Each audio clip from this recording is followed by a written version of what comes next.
massive teamfight impact. So I would definitely look for him to get either his Sand King or Shaker, and then, like Ben said, build the whole lineup around this kind of, I wouldn't say wombo combo teamfight, because it's not that good and EG will dodge them, but have like a good mix of heroes that can force the fights to happen, and then the heroes that make sure they happen on your terms. So overall, what I'm gathering is, in the end, for Empire, it still seems to rely more on the execution part again than more so than draft. Yes. For instance, like Hot Six definitely struggling a little bit with their drafting and maybe having to expand, but Empire, in game, that's where they need to focus again. Gather just together as 5.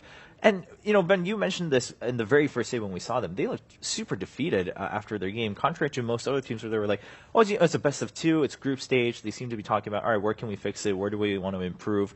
But Empire, I mean, we didn't see much communication on day one, whether it was a win or a loss. Yeah, morale did not seem very good for their team. It was probably not unlucky of them for them to draw Vici in the first round. I think if they had faced a weaker opponent and gone 2-0 in that first match, things would be a lot different. They seem to, I don't want to say emotional team, but just streaky in general.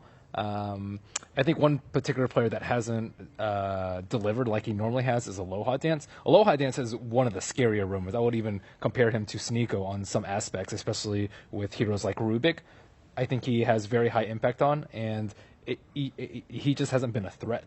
I just never feel like the team that's playing against Empire is scared of really that much anything. They feel comfortable and in control the whole game. And Empire before is like the team that always throws you off. You don't know where Aloha Dance is going to be. Resolution is getting out of control. Yoki is going to make big plays here and there, and it just hasn't been very formidable. Could it be that maybe Aloha Dance, I mean, he's a very young player. He has, of course, been in multiple lands already. Could it be that here, maybe a different setting, all these people, slightly nerves getting to him? Is that a valid option? I don't know from a player perspective if that actually would affect him, because once he turns the game on, I mean. I think what seems more likely than him being just nervous in the setting is that they start getting nervous with each other. Like, if they can, if their chemistry and their understanding and their calls are the same as they used to be, because they've had a couple of questionable losses, and then it's very easy if in a couple of games you make some mistakes that you're like, we never make these mistakes, what's going on? Then when you start play calling in the following games, you're starting to doubt yourself. And it's one thing to doubt yourself, but when you start doubting each other, that's when it gets really bad. Right. And judging from how they've been communicating after the games, when the game is over, it seems like the team isn't as tight as it used to be in terms of personalities and just overall communication. If that transfers into the game, that could be where things are just going wrong. Okay. I mean, Ben, what do you think about that? I mean, the outside factors, which do you think is affecting Empire more? Or, of course, I mean, we can't tell for sure, right? We're not in there with them. I mean, this is Dota. This is a 5v5 game with play by humans. They aren't Dota robots, Dota machines that play Dota all day, as some people might think. But, I mean, again, they're young people. We don't know them too well personally, but yeah, judging from what we've seen, even from them walking around and just chatting with each other, they don't seem in high spirits. And I don't exactly know why. I think they had like a couple of losses in like late June, early July, which most teams take off, by the way. That might have affected them. It's like, oh, we shouldn't have lost the Fago Squadron or something like that. But I do agree with Sin. It seems like a trust issue in between teammates that has led to this subpar performance.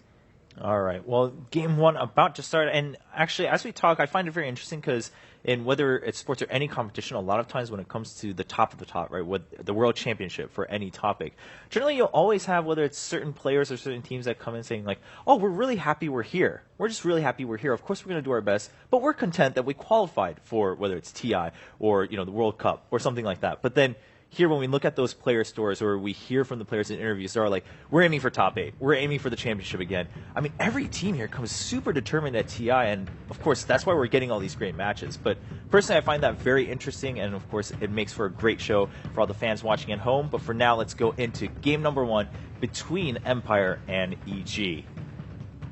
Yeah, we're already not going to be able to deal with the silent gyrocopter, which I really like seeing him on. It actually, when Gyrocopter a couple of patches ago, like 2 years ago, was Gyrocopter Lifestealer all the time. It was Silent that played only Gyrocopter the whole time. So I'm kind of sad. He's like one of the ones that is extra nice seeing the Gyrocopter on. Yeah, he did have it a couple of games in this tournament. I remember at least one Ben and I saw, and there were a couple of moments with Silent. What are you doing? Whoa, Disruptor ban. Oh wow, that's Yeah, really, that's really unusual. That is Disruptor unusual. Man in the But- first phase. Very uncharacteristic as well from him. I can't remember what the opponent was, but it was a very memorable game where he's on his gyro, bottom tier 2, they are dire, and he just runs past the tower and gets killed. I can't remember who the opponent was. Maybe you remember them. If you don't, that's understandable. But he's had a couple of plays that are uncharacteristic, just weird mistakes. And as Ben said, if someone has an off game that they don't usually do, of course it affects the game. But if all of them play at like 80%, that's huge, right? Then there's no one to pick the team up if everyone is not playing at their best. So I think targeting this ban on Silent, where, you know, even if he has had overall, he's been pretty solid, right? But even if he's had a bad game on Gyro, it is still his best hero, so he can definitely rise to the occasion on this kind of hero. Disruptor, same story, one of the best supports for Team Empire to play around. And again, PPD done his homework. Yeah, it definitely sounds like it. And taking the Quap out of contention, so Empire, I mean, do we think there's definitely a clear priority here for Empire between the others, such as Tusk, Bounty Hunter, of course, Shadow Fiend's still open too. Undying still in the pool. Undying is also still in the pool. And if you wanna have them fight for five-man fight the whole time, then Undying might be a very good option for them to have.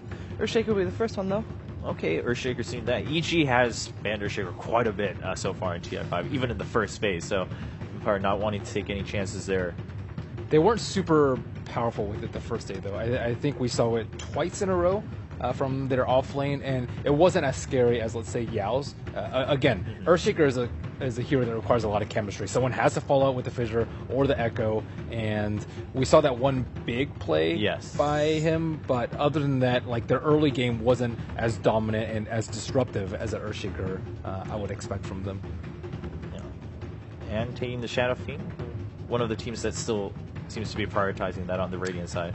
Did that stat on Sumail just say that he went 9-1-3 on Storm the last game? Yes. Or did I misread that? He did. No, That's he the game did. they lost. Yes, that's the game they lost. He had one death in the game they lost with like 25 kills. And that was the one where I think he bought back and right, zipped went back in in. just So that was just stop one the death. Roshan. So actually, when EG called GG, he hadn't even died in the base. They just realized the game was over. Yeah, they had lost 2 lanes back, so we're being pressured really hard. So. But that's very, very strange. Yeah. Or unusual, rather, not strange. There's the bounty, though, for AOI 2000. And I personally think this is a really good pick against Team Empire in general, because as we've talked about, they like playing this very fight-oriented style, which a lot of teams do. But most of the time when it comes to Empire, they trade. They're not a team that I often see do like the perfect fight as such, but they generally have a really good grip on, or they have at least had going into this tournament, in fights with assessing whether they can squeeze in that extra kill or whether they need to back out. And with Bounty Hunter on Evil Genius' side, they have a pretty good shot at getting these, say, 2 for 2 or 3 for 3 trades. And in addition to that, Bounty Hunter and Queen of Pain just great synergy overall. And one more thing is, when Empire plays Shaker, it's generally in the off lane, so the chance that he will be mid to protect the Shadow Fiend in this game already is lower, which means that AOI 2000 and, of course, Sumail on the Queen of Pain, most likely, could also be Fear, will be able to dominate this lane. It's also pretty good versus Wisp, which they have turned to a couple of times already in this tournament. Not too much success with it, but they do love their Wisp timing. We've seen quite a few Wisp tinies actually this tournament so far. Yeah. Definitely. And people don't seem to be too prioritizing it in terms of bans. It just happens and people deal with it. Enjoying Likes you, Ben. Bursting down people. Hand over. Unfortunately, there's not a camera, so it sounds really creepy. He's a very suitable hero Yeah, I was about to for say, Sumail. don't know if that's a quote we want to go. Shiver just said something like, he likes you, Ben. Now, looking at Ben got his Ursa. Yeah, there we go. Yeah, just to clarify. It's narrated like a radio show. What's going on? Some of the other people that didn't know thought he was a beaver. A beaver? A mutated beaver. A Dotified beaver. Yeah, but if you look at it from the side or the front, he does look quite like a beaver at certain angles, so I can't blame them for that one. Hey, we all call him a bear in game, but what if he actually is a mutated beaver? Maybe, He could maybe be. he's just misunderstood. He doesn't have be. the tail. That's the mutated part. Yeah, it's not the fangs, it's just the mutated tail. Looking at the bans for Empire, though, I want to bring up the question. Now, do you think Wyvern is going to be something that EG's looking for here? As a ban? No, as a pick As a pick. afterwards, yeah. I don't think so. I think Shadow Fiend's actually pretty good versus it.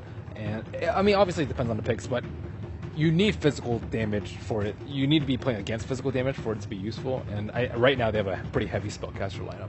And yes, Sumail does play very aggressively, but I think there are way better heroes. Like I think like Omni Knight, for example, with Repel is much better versus spellcasters. Perhaps the Baton even in this one. Yeah.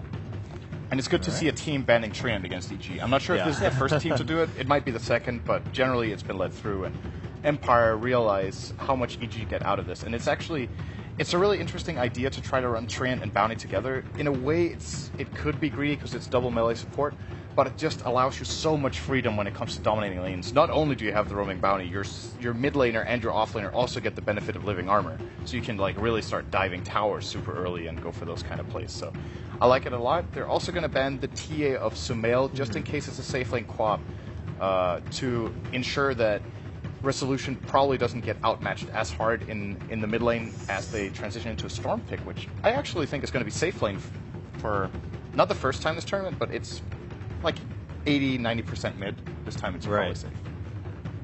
Now, do you think that's also partly maybe to take it away from each at the same time? It could be. Of course, Sumail just finished that game 9-1-3. It definitely could be. I really like that opens up, like, if you're going to assume that Earthshaker is off lane and Shadowfiend mid, Storm Spirit safe lane, in theory, all three of those can do just fine by themselves, and therefore it opens up the two supports to be able to make a real big difference on the lane. For example, to help the Shadowfiend down in the mid lane, and to maybe hunt down the Bounty Hunter as well. Just be a bit more aggressive than they normally would be. I would actually, in this game, like to see Empire not offlane the Shaker. Okay. Because I think Spirit Breaker is just that good of a pick here that we've seen a couple of teams use. Oh, maybe it's been the same team both times. It might only have been EG, but I think another team than EG did it. Counter to Bounty Hunter. You keep running him down. He's really good. He's really good at ganking Queen of Pain in the mid lane. Who did it? I.M.O. Yeah, I.M.O. did it. Good at running down the Queen of Pain in the mid lane, as you do get your Wyvern pick, by the way. Great call. It's good for that. It's good for ganking together with Storm Spirit, really opening up the map, and it even synergizes pretty well with Shadowfiend. It's very easy to land multiple races or even a good Requiem during the long lockdown on a single target that Spirit Breaker provides. So I would say it's a great pick. Whether they want to run it off lane or safe lane is then the question, but it's definitely got to be on their minds here that he is a very, very good pickup here. Alternatively, Rubik, Quap Blink, Track, all of Wyvern's spells. Yeah, it's nice. Now, it's been a while. Always Want to Fly plays a pretty impressive Enigma. That's true. Is that an option here? They have, of course, got the interrupt from the Bounty Hunter now with the Shuriken Toss as well, but that's super short range. Winter Wyvern would have to use his ultimate if he wants to interrupt it so far.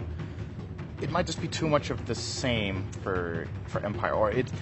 Not necessarily, actually, when you look at it. Like they have other stuff than just the wombo combo team fight, but it's probably going to give Bounty Hunter too much free reign. If you run Enigma in the jungle, Bounty Hunter can just run after Enigma, take half the experience. True. Their secondary support, being the Dazzle, actually can't really bully Bounty Hunter away that easily. You're mostly looking for supports that have like a really long duration stun or slow, so that you can keep chasing him down. And Poison Touch is okay, but it's not good enough, I think. They will pick Anti-Mage here for EG, mainly to just deal with the Storm Spirit, it would seem. This also tells Empire that it is a mid lane quap, more than likely, so they can do with that what they want. I think Spirit Breaker just got even better. He is such a good pick here, in my opinion. They did go for Dazzle, a more defensive approach, which I don't think plays to Empire's strengths, really. From what we've discussed, though, what I can tell is if Empire does go for the Spirit Breaker, I feel like they're looking a lot better already just from the draft. The fact that they're able to take advantage of that, notice that they're in that zone, to pick that out right away and that opportunity in the draft, whereas otherwise